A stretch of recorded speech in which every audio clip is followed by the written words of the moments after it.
Okay, this is a 1969 Gravely 424 with a 10 horsepower Onan single cylinder engine on it. Shortly after I got this tractor, the coil went bad on it, and I found it very difficult to try to find a new coil or even a used one. There's just nothing available out there.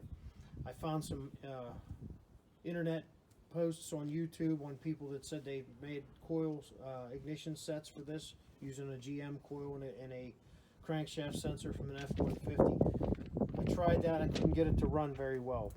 I posted on smokestat.com, and Ed Stoller from Connecticut got back to me and was able to give me a hand putting this system together.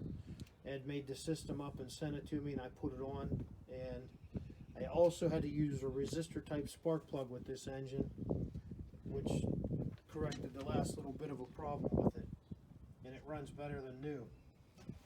Ed made this system using a General Motors PC2 crankshaft sensor, and inside that sensor he put a bridge rectifier. So now there's only one wire coming out of the sensor going back to the coil. The coil, he used a GM LS2 ignition coil, which only has one wire going in. The green wire comes from the crankshaft trigger, the crankshaft sensor trigger, and the red wire is switch power battery.